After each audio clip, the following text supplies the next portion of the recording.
അയലത്തെ പെണ്ണിൻ്റെ ഉള്ളിൽ വന്ന് വള്ളിപ്പെരുന്നാള്. നിങ്ങൾ HSR വല്ലതും ആണോ? അതായത് പൊതുവേ ബാംഗ്ലൂർ ഈ നല്ല ഫിഷ് കിട്ടുന്ന സ്ഥലം വളരെ കുറവാട്ടോ. നമ്മുടെ HSRൽ ഒരു സ്ഥലത്ത് ഞാൻ ഇന്ന് ഫിഷ് വാങ്ങിച്ചു. ഒരു രക്ഷയില്ല. നമ്മൾ ലൈവായിട്ട് ഒരു തട്ടുകട പോലത്തെ സെറ്റപ്പ് ലൈവായിട്ട് ഇതുപോലെ ഫിഷ് പൊള്ളിച്ചിട്ട് നമ്മൾ പറയുന്ന പീസ് അവരെടുത്തിട്ട് നമ്മുടെ ഫ്രണ്ടിൽ നിന്ന് ഫിഷ് പൊള്ളിച്ച് ഇതുപോലെ അങ്ങ് എടുത്ത് തരും കേട്ടോ. എന്നിട്ട് ഇങ്ങനെ നല്ല ഫ്രഷ് മീനാട്ടോ. ഇറച്ചി കണ്ടോ നിങ്ങൾ? ഫ്രഷ് മീനാണ്, ചീച്ചിലൊന്നുമില്ല. നല്ല എനിക്ക് തോന്നുന്നു കട്ട്ല പോലത്തെ എന്തോ മീനാണ് തോന്നുന്നത്.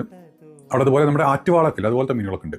എനിക്ക് തോന്നുന്നത് ഇവർ വളർത്തുന്നതായിരിക്കണം, കടൽ മീനുകളല്ല. പക്ഷേ ഒരു രക്ഷയില്ല കേട്ടോ, നല്ല ടേസ്റ്റ്. നമ്മുടെ HSR ഷെൽ പമ്പൊക്കെ അല്ലേ, ഷെൽ പമ്പ് അതുപോലെ ഇന്ത്യൻ ഓയിലിൻ്റെ ഒരു പമ്പൊക്കെ ഉണ്ട്.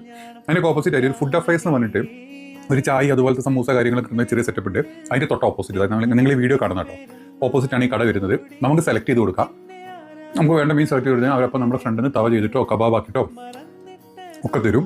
പക്ഷേ മീൻ ഫ്രഷ് ആട്ടോ, വെറുതെ തള്ളുന്നതല്ല കേട്ടോ. ഇത് പ്രൊമോഷനൊന്നുമില്ല, നിങ്ങൾക്ക് തന്നെ കണ്ടാൽ മനസ്സിലാവും.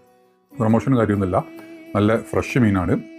ഈ ഭാഗത്തൊക്കെ ഉള്ളവർ HSR ഒക്കെ ഉള്ളവർ ഒന്ന് ട്രൈ ചെയ്യുക. അതിൻ്റെ ഹൈലൈറ്റ് എന്താ വെച്ചാൽ ഈ ഒരു ഫിഷ് ഉണ്ടെങ്കിൽ അത്രയും വലിയൊരു പീസിന് 50 റുപ്യുള്ളൂ. നമ്മളിത് പോയിട്ട് ഒരു റെസ്റ്റോറൻറ്റിൽ നിന്ന് എവിടെ നിന്ന് വാങ്ങുന്നത് 350-400 റുപ്യെങ്കിലും നമ്മൾ ഈ ഫ്രൈക്ക് കൊടുക്കേണ്ടി വരും, ഒരു വലിയത്. അതുപോലെ ഫിഷിൻ്റെ തല ഉണ്ട്, തലക്കൊക്കെ 60 രൂപ, കബാബിന് 40 രൂപ, അത്രയൊക്കെ ഉള്ളൂ. അപ്പം നല്ല ഫ്രഷ് മീൻ കിട്ടണം താല്പര്യമുള്ള